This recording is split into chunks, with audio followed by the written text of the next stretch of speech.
Okay, very good, my friends. Any comments or questions before we move on with the lesson?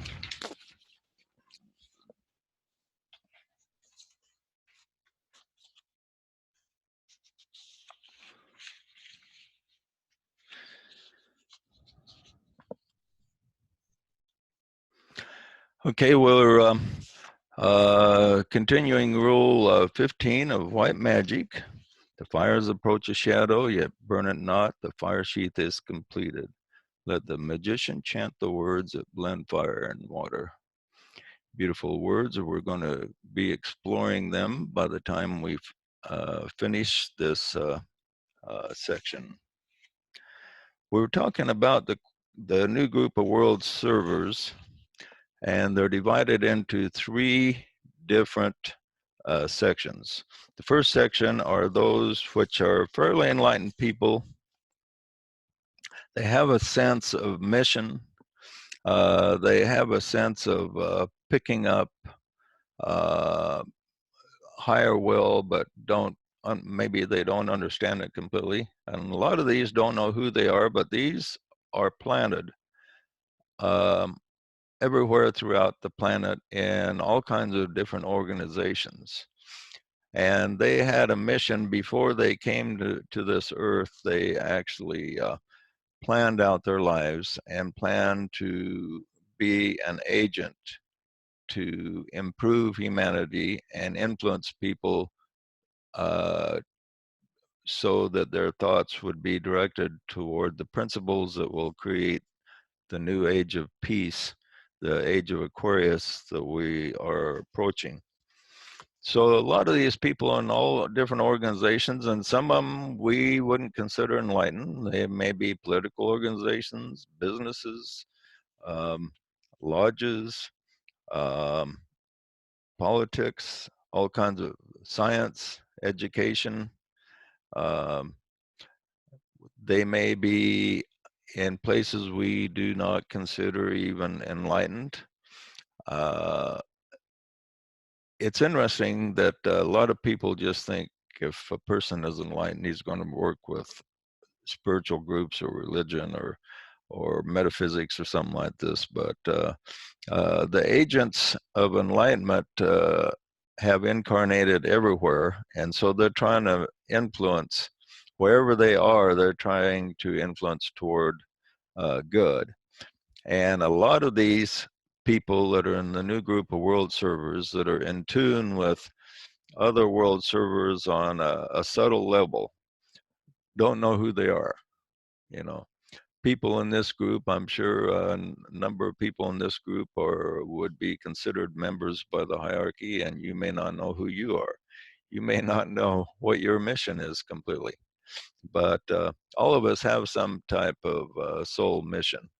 So it's important that we examine our lives so that we can get a sense of what our mission is. And you can get a sense by looking at your past, say in groups of like 10 years, the past 10 years and the 10 years before that.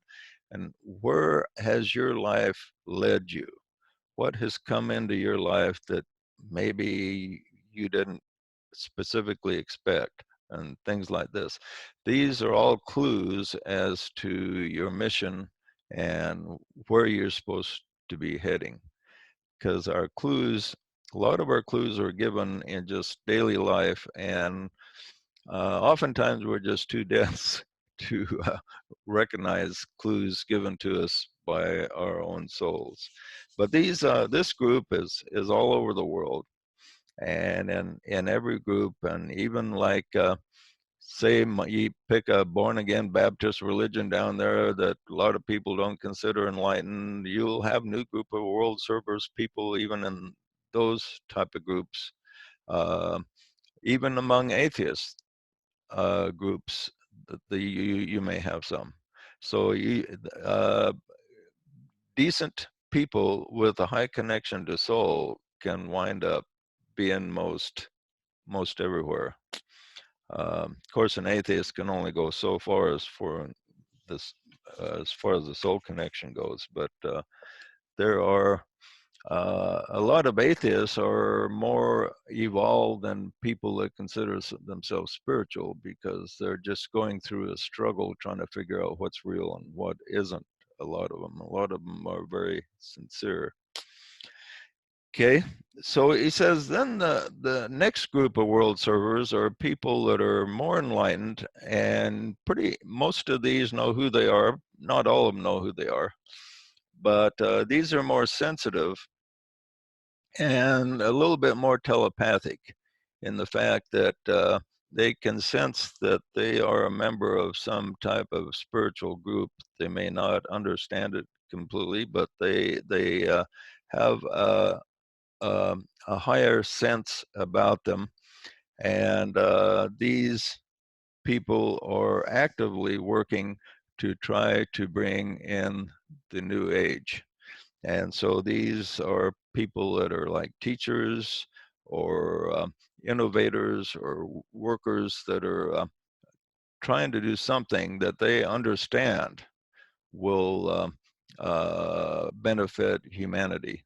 A lot of the first group are working somewhat blindly, but with good intent. The second group are work with a higher state of vision. He says this group has to cultivate detachment, which characterizes the soul, which knows itself. Steadily, they take knowledge and information accumulated by the organized observers and adapt it to the need of the world and give out the teaching. So the first group he says is pretty much organized observers that observe what's going on and try to make it better.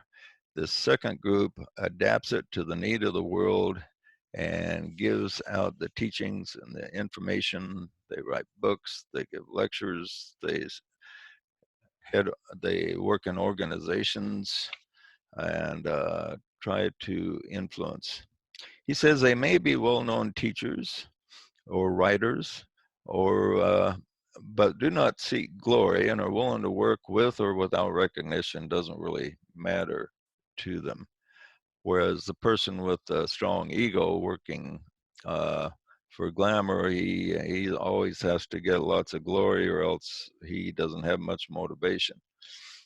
Whereas this second group of New World servers are motivated by the need rather of what's out there, rather than the need which is within his own desire nature.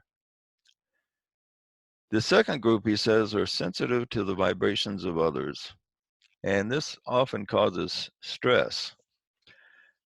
So, in other words, these people are what you might call, some of them are empaths to a degree that they feel the pain of others, they feel the thoughts of others, and I imagine we have several people in this group that are sensitive in that way. I'll bet you Melba kind of senses that about other people.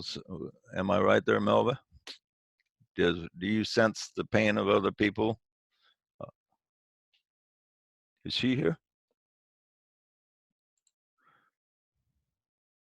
Oh, maybe Melba isn't here today. Yeah, everybody's muted, so I don't know. She's gone. Oh, okay. Well, let's pick somebody else. And how about you, Pamela? I haven't heard. So you're a fairly new member here. Do you kind of pick up vibrations from other people, and it's something that you have to handle sometimes? Yes. That if they're disturbed. Yes. Yeah. Why Does a that lot make of it hard people to? call Does that me. make it hard to focus sometimes? I've learned to kind of be detached. Yeah. Yeah. You know, it's not my problems, but I do try to help them. Yeah.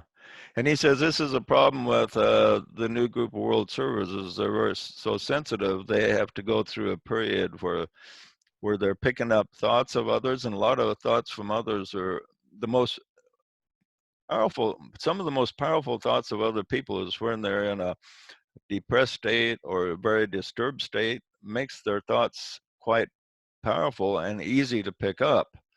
So a sensitive person will pick this up and he has to go through a period where he adjusts to this so it doesn't distract him too much. So does that, do you relate to that, Pamela? Well, I've been doing it so long, I think I detached a long time You've ago. learned to kind of handle that then, right? Yes. Okay. Now, Jill, she's, I find the females are overall more sensitive to this type of thing, so I'm kind of pick on you for this type of feeling. Uh, how about you? Have you picked up negative things from other people before, and that you just something you kind of had to detach yourself from to? Yes. Well, yes and no. I Yeah. do pick up those feelings when people are disturbed. I do pick up the vibrations they're sending out. But unlike Pamela, I haven't learned to fully detach myself from that yet. I find myself kind of getting sucked into their whole, you know, their Yeah. whole issues and problems. And I know that I should detach myself more, but I'm very empathetic to a lot of that. So Yeah, that kind of keeps me from being too as detached as I should be. and it's hard for the disciple to do, because if you pick up suffering from others, yeah, the tendency is to almost feel guilty for not going along with it. Well, he's suffering, I should suffer too, you know. Exactly. Who am I to not have to suffer, you know? Well, you know, the whole misery loves company thing. Yeah. I've been telling people for years, sometimes it can be divine to not give a shit. Yeah, right. Now let's pick on the guys. Is there any guys that identify with this? Because guys kind of ignore feeling a lot more than the females do, but there's sensitive guys also. Can Yeah, any guys identify with that? I do. Solomon? yes. What I learned to do is to learn to give light to them, because I think that the kind of energy they are radiating and the suffering and pain they are feeling requires kind of attention from me. So in order not to be sucked into their own problem, I visualize the light.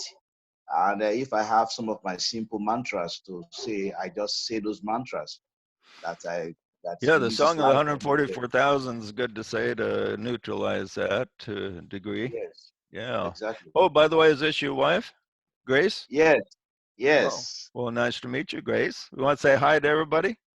Hi, everybody. Well, good to see you. Welcome. Yeah, Yeah. thank you so much. So, how is Solomon to live with? Is he a okay guy? He's a cool guy. Is he? He's a cool guy. Oh, well, that's good. Okay. Yeah. So this is a difficulty as that all disciples pass through one time or another, and like say, females are more sensitive, and when we probably go through a lot of our female lives, we learn to handle this. But it's very distracting, and so that to overcome it, the disciple just has to realize that, you know, there's suffering everywhere. If you were to identify with all the suffering on the planet or the universe, you'd just go up and smoke. You wouldn't be able to handle it. So you have to raise up to the plane of the mind and realize that that is out there, and kind of let it pass through you so it doesn't like dwell in you. Okay, by letting it pass through you, you will feel like, well, that's there and I'll help if I can, but I'm not going to participate in it outside of recognizing it exists. Now I've received the communication.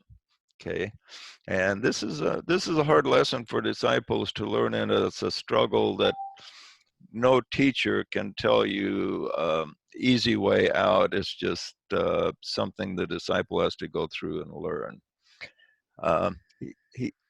Now, talking about this second group of world servers, He says they carry the weight of humanity on their shoulders because they are somewhat coordinated. They live in all three worlds at once.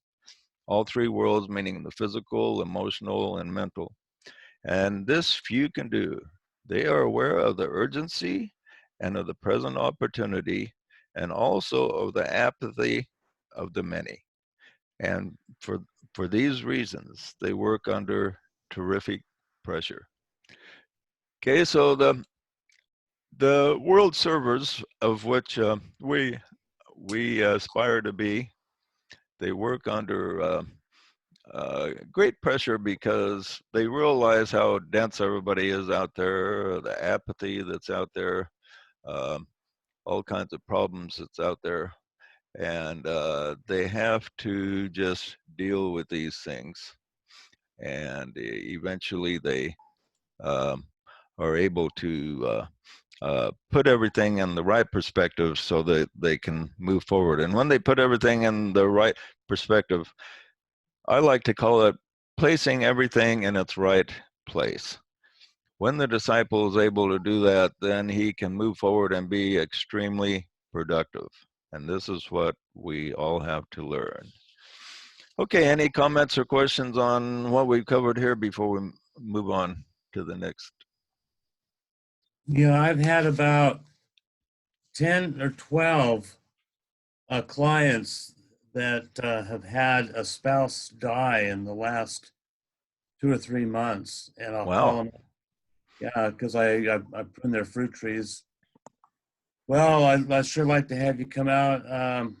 My husband just passed away, but I know I got to move on. Juice. So, Yeah. wow, sure. Curtis, Sorry. did you say they're dying because you're spraying their fruit trees? You I better made quit it spraying their fruit trees, man. They're gonna I get can't you make any get money. on I you. can't make any money if they're deceased. So of course, I want to That's keep them funny. alive and prosperous as much as I can. But I spend 5 or 10 minutes with them on the phone talking to them, and I'm there for them as much as I can. I like to consider myself a sensitive guy from the 90s. We used to call ourselves in California. But in coaching, my mantra was, I refuse to make your problem my problem. However, I do see a solution to your problem. Let's move forward with it. And that seemed to be effective, letting them know I'm not going to, your problem is not my problem, but I do see a solution. And then, the spirit will help you see a solution, and you can coach them. Yeah, that's a good point. You don't want to make the other person's problem your problem. Just recognize it for what it is. This is where the mind comes into play. We have to exercise that good old mind, because when we sense somebody else suffering or having a problem, the tendency is to be sucked in with our emotional selves, because we consider ourselves good people, so we want to share. But the mind needs to step in and say, no, just recognize the problem. Don't let yourself share the problem, but recognize it. Only by recognizing it, you can help more than if you are sucked in and share the problem. By recognizing it, you can help the person more than to the maximum degree. Yeah, you have to help them see a solution. There's a group in Seattle called the Clear Mind Institute, and their philosophy was, don't get caught up in the dramas of other people. And their dramas, if you listen but don't respond or don't participate, is like one hand clapping. If you get caught up in their drama and engage with them, it's like both hands clapping. So you don't want to make that sound. Just kind of stand back and listen and keep your mind clear, and you'll see a way to help them in a way maybe you didn't see before. Yeah. Okay. Now the third group is the hierarchy itself. So the new group of world servers, we have kind of the people planted all throughout the planet trying to make the world a better place.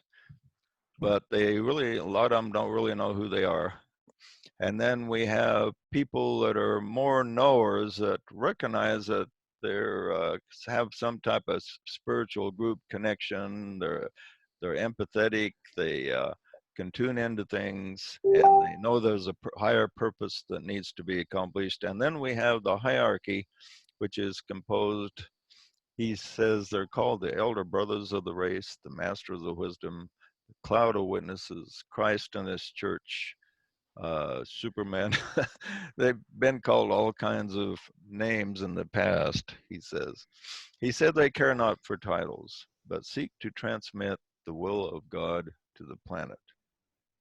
These understand more than regular disciples, which would include us, about the next step in human evolution that will materialize in the next 200 years. It says beyond that, even the vision, even their vision is not perfect, except for they can see how cycles are going to play out. But they can see pretty clearly for about 200 years, he says, which is an interesting statement. A lot of people think that somebody like Jesus could see millions of years in the future about what newspaper somebody is going to be reading thousands of years away or something like that, silly little things. But they see pretty clearly for about 200 years. So that's quite an interesting statement. They seek to guide those who are sensitive to the next steps to be taken.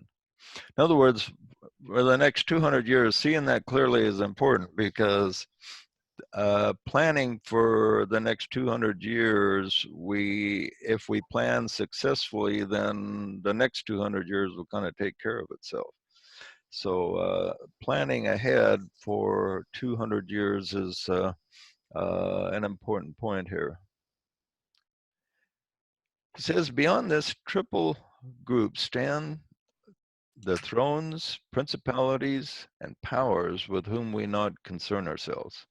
In other words, we have these three groups of new world servers, and beyond this are high entities and powers of which are beyond our grasp, that we don't need to concern ourselves with. This would include things like the solar logos and the great planetary lives, the ray lives, and so on. And so there's much greater entities. No matter how great of an entity you may come across, is going to be a greater one somewhere. Then the other directions, he says, we have general humanity who just seek for freedom and prosperity and a little bit of knowledge. The new group of world servers work with them as much as possible.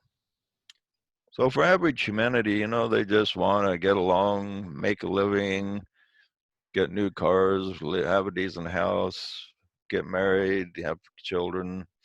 Most of them are pretty decent people, and the new group of world servers does what they can to influence them. Now, all of us here have within our circle a number of friends and family that we would probably consider average humanity. How about you, Nick, and your family? Are they pretty kind of standard, or are they kind of super spiritual, or how would you classify people in your family? Yeah, we got a few average ones, I'd say. You got anybody that really stands out and that you're related to, outside of you, of course? Oh, well, I don't know. I mean, there's people who have, I guess, achieved professional success, but not anyone who necessarily stands out as a spiritual giant, I guess. Yeah. Anybody that you would consider telepathic at all, or have? Yeah.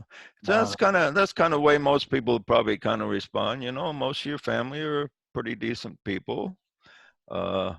Most people have one or two members of their family that kind of stand out in the fact that maybe they've been to jail or done some crime or done some crazy things, and maybe one or two members of your family have been really successful at business.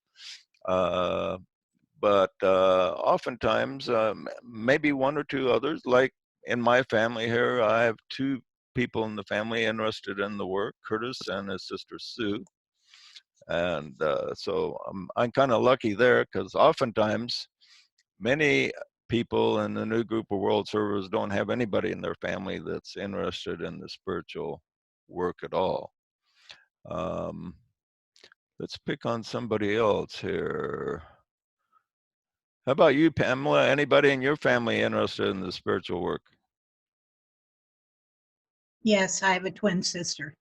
Oh, a twin. That's interesting. Yes. Is she, do you feel like you're on a similar level spiritually since you're twins, or are you just more interested in stuff than she is? Well, she is, but she's a hermit. She Oh, and is her she? husband both are. I mean, they're both interested, but they're both pretty much hermits. They live up near Asheville, North Carolina. Are you identical twins or non-identical?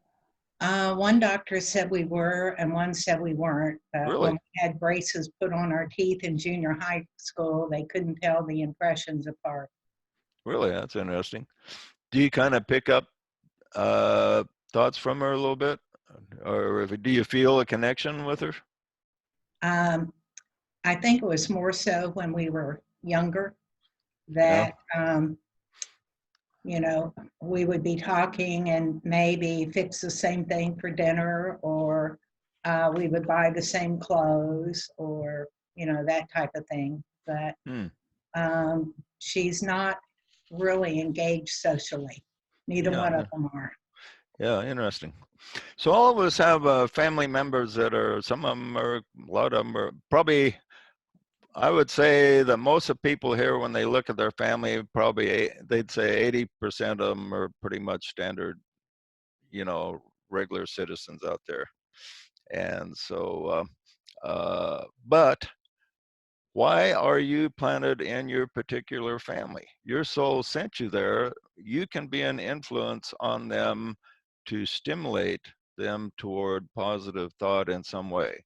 So think of that with your family and friends, what you can do as an individual to stimulate them. And so this is what DK says the new group of world servers will stimulate average humanity. And that's part of our mission to do that. And sometimes we think they're pretty dense out there, but we don't want to judge them too harshly. Okay, the goal of disciples, he says, is to be continually awake to the inner self, yet active and fulfilling purpose in the outer world. To do this, he must form the view of the observer and work with detachment. This makes the disciple useful as a center of power. And DK tells us that such a one comes up with ideas that sometimes are helpful to the hierarchy above him. So that's an interesting statement. He tells us that just ordinary people or ordinary disciples, we're all disciples here to some degree, sometimes come up with ideas that the hierarchy doesn't come up with. And the hierarchy may look at something we're doing and saying, hey, they're doing this right. Let's endorse it. And I call this the beaver principle. A beaver knows how to build a beaver dam a lot better than us. If somebody were to tell one of us to go build a beaver dam, we wouldn't know how to do it. But a beaver, being a lower species than ourselves, lower evolved species than ourselves, can build a great beaver dam, get a lot better than we can.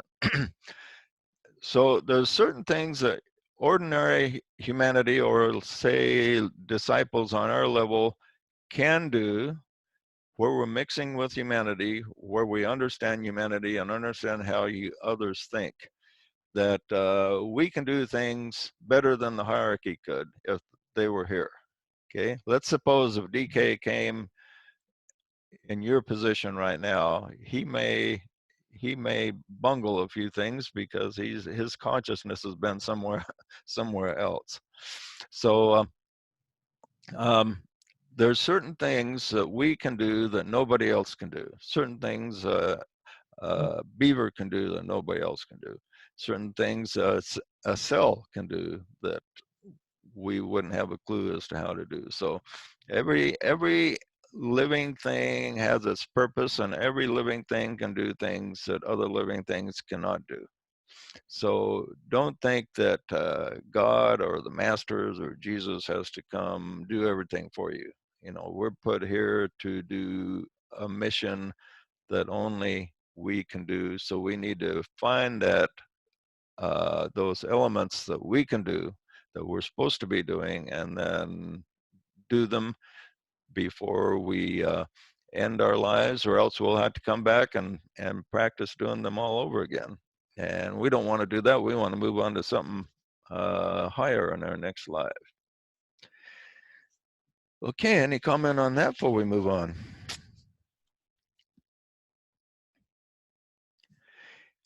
He says, when this stage has been reached and the person is in a conscious touch with the plan, then the true magical work can begin.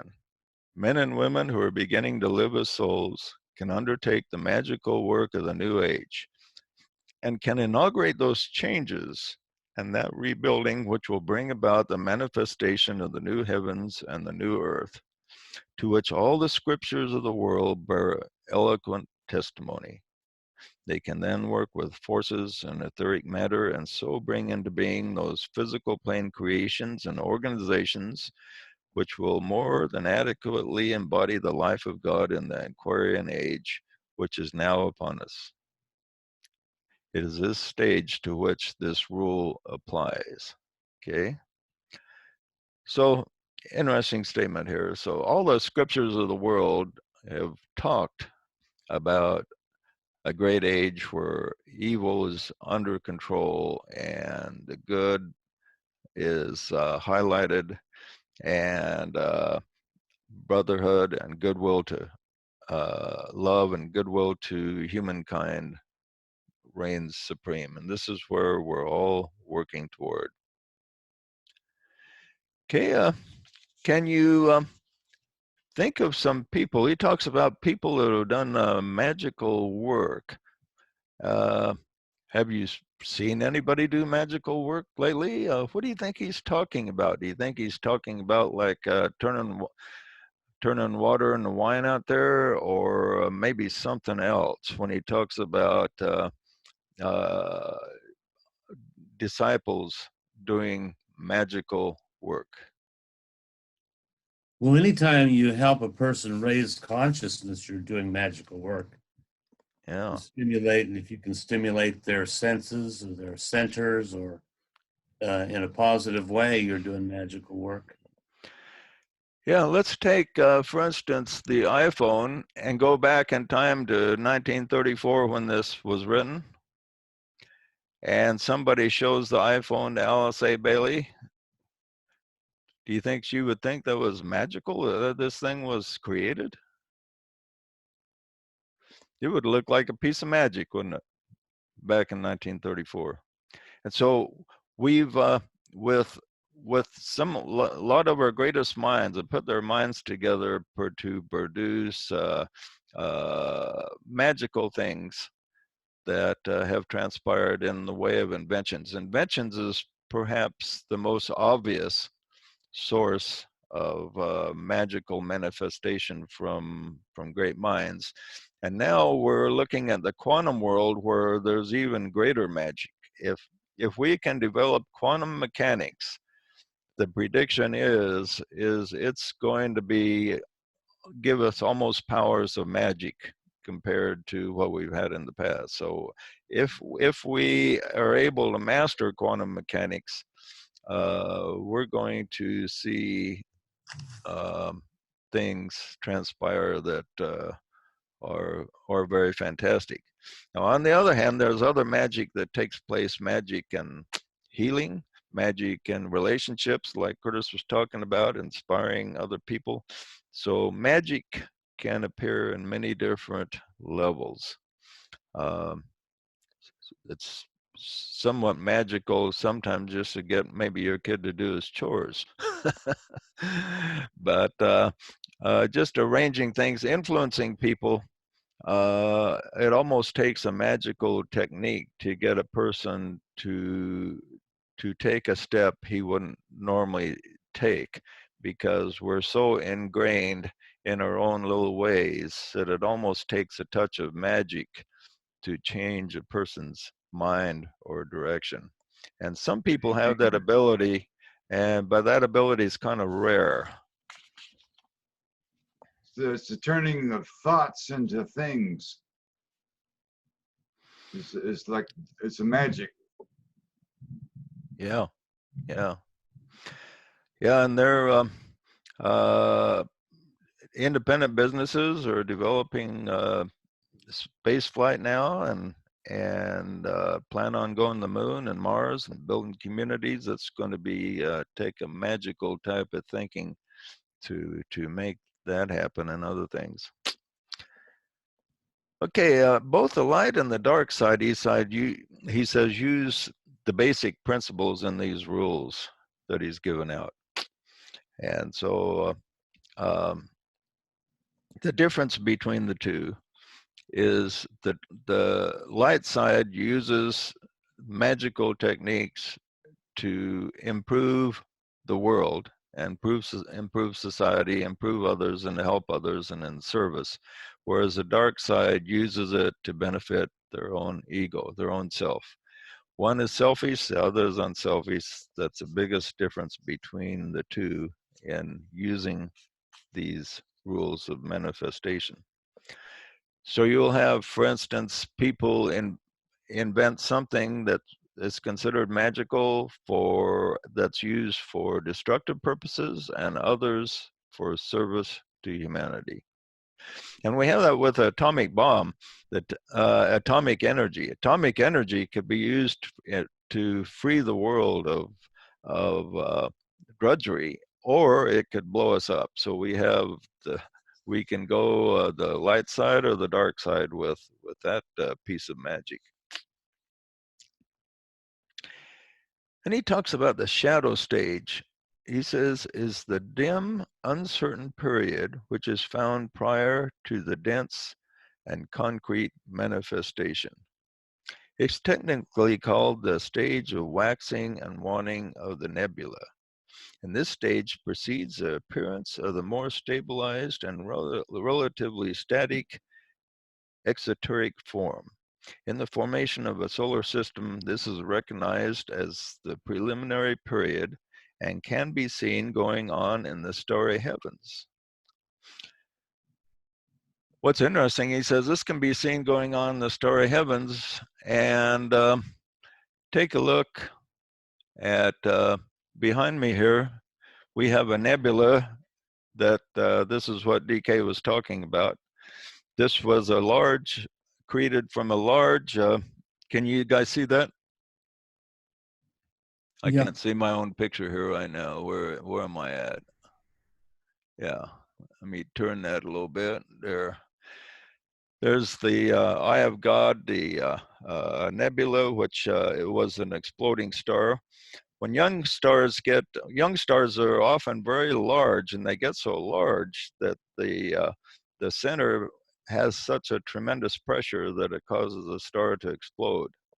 And then when the star explodes, the pressure of the explosion creates the heavier elements, like the metals, iron, gold, silver, and all of the heavier elements then are created through these exploding stars. So you'll have these large stars exploding like this one here, and then they coalesce into smaller stars similar to our sun and planets. And so our sun and planets are like a second generation, or maybe even a third, but where we have heavier elements in our system. And he says examining this and creating a correspondence will help us understand how the Rule 15 works in the manifestation of the unorganized to the organized. Okay, so it's an interesting thing to consider. He says, so the shadow is a stage just before the materialization. So this nebula here is a stage before the materialization of new star systems. So we have this in our own creation. We have just before we finally manifest what the creation that we're working on, everything will seem to be somewhat disorganized, and then the disorganization becomes organized for the final manifestation. Could be like the shadow is the blueprint phase of building. Yeah. Yeah, and you know, everything has intelligence. So this nebula there has an intelligence operating within it, and it's going, this higher intelligence is going to organize the debris into new creation. He says the shadow that's talked about is the stage before manifestation. He has not yet fully chanted those mystic words or those spiritual sounds which will produce concretization and tangible appearance of form. So he talks about in this creation process, he talks about 3 fires that was mentioned by Madame Blavatsky, which are electric fire, solar fire, and fire by friction. And when brought into conjunction, produce the manifested macrocosm and microcosm. They are really one fire, but differentiate as 3. So he talks about electric fire, solar fire, and fire by friction. Okay, does anybody know what they are? What's fire by friction? That's a fire that you would light when you're camping. Campfire with fire by friction. That's part of it. Fire by friction is fire in matter itself. From the Right. center of an atom to the fire that Curtis was talking about, that which produces motion and form is all the circulation of fire that makes matter matter, so to speak. This is called fire by friction. And in matter, of course, we have all kinds of friction. So that's maybe why it's called fire by friction. The second is solar fire. Now, what would that be?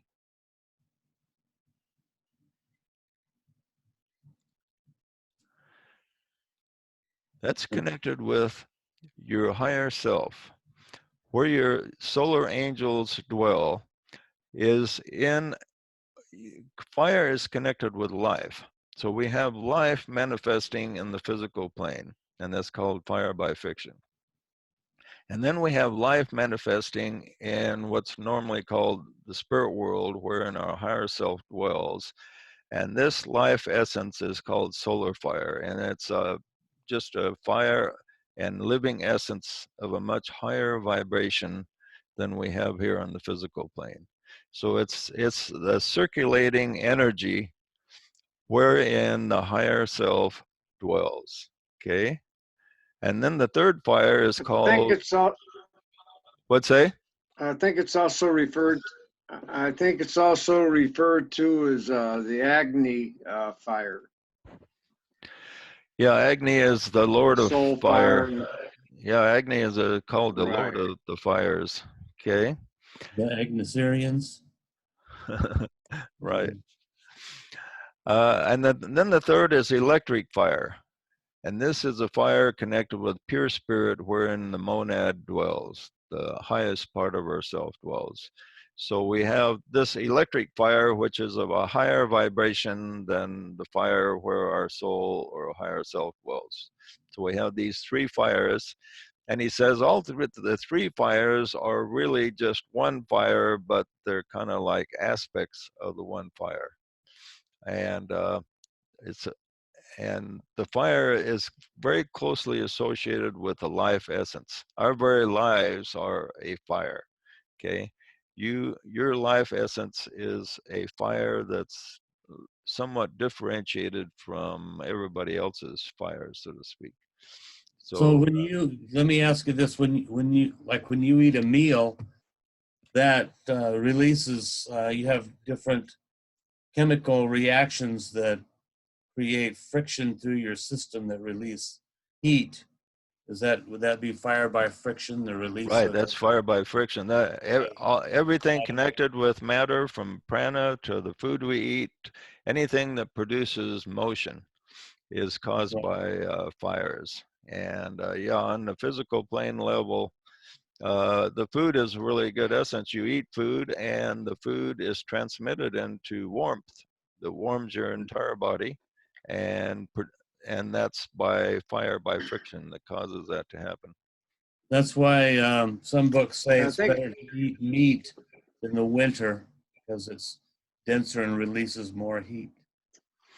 Yeah, that's a yeah, possibility. at the same time that fire transmutes into the fire of piranha.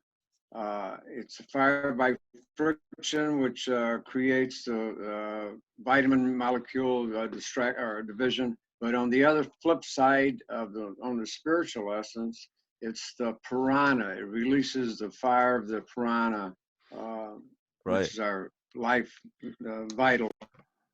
Yeah, and the prana is a medium that kind of transmits the fires in our body so that we can have energy. And he says this fiery essence can be known as life itself, or the self-shining light, or it can be known as active form inherent in man, in one substance which underlies all phenomenon. It is this final rule of magic. The fires which are considered are those of matter itself, which approach the shadow. So when it talks about approaching the shadow, it's talking about the fires of matter approach matter itself, and they in their intermingling produce the magic. And he says, the old commentary symbolically expresses it thus: they rise up from the second darkness. He doesn't explain what the second darkness is. Rise up from the second darkness at the call of the Spirit of light, and meet in their appointed place that which will absorb them and raise them up in the fiery point from whence the fires of living light and radiant life have come. So in other words, the one fire has descended down, divided itself into three fires so it can descend clear down into matter, touch matter, and then raise it up to spirit, is the final goal of the three fires in relation to matter. It sounds like Kundalini rising. That's probably a really good symbol of the end product of what he's talking about there. Good point. Any other comments, questions?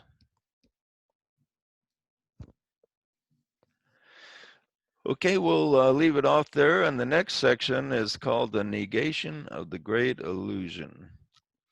And that's always interesting to talk about because there's tremendous illusion out there. And many people that think they've escaped illusion are still caught in it and don't realize it. And it's a very difficult thing to escape from completely. Matter of fact, DK even says the masters are still an illusion to a degree, but their illusion is such that we wouldn't even understand it. We need to focus where we are and to escape our own illusion. But That sounds like a real glamour to think that you've let go of all of your illusion. yeah, a lot of it, that's one of the glamours, thinking that you're a lot farther along than you are. And there's a lot of people with that glamour. And so, yeah, it's good to get a rough idea of where you are so you know where your next step is. Okay, any other comments before we wrap it up? Yeah, science is beginning to say that we live, the world we think of as a solid physical universe, it's all just a simulation on somebody's computer, you know, kind of thing. It's not real, none of it. Well, in a way, I think that's true, except you could say it's God's computer. Yeah. They can't find anything solid. Right. Look at smaller and smaller stuff, and all they can find is wavelengths. And what makes those wavelengths? You know, that's the big Vibrations of question. God. Yeah, Rick, drop a hammer on your toe and tell me if it's real or not. It's certainly real to us. Well, I always say there is one thing that is real, whether you're dreaming, just having a regular dream, or living in physical reality, or no matter where you are, you're having an experience. And that experience is real. Okay? Can't take that away. Okay. Really good to have you guys here with us, and we'll look forward to seeing you next week. All being well, it will be Sunday at 10 o'clock next week. So until then, have a good week. Okay, life, light, and love, Thank everybody. you, JJ. Come on. Thank you, Bye, everybody. everybody. Take care. Keep the whole Bye, fires everybody. burning. Yeah. Leave it. Keep those 3 fires burning. That's right. Good point, Ed. All three. Happy birthday, Ed. Oh, yeah. Tomorrow. Let's sing him happy birthday to you. Happy birthday to you. Happy birthday, brother Edward. Happy birthday to you. Oh, and it's my sister's birthday today, too, Curtis, Sandy. Well, we better give her a call. Yeah, send her an email. Wish her happy birthday. I'll do it right now. Okay, Thanks. talk Thanks, to you Jeff. later.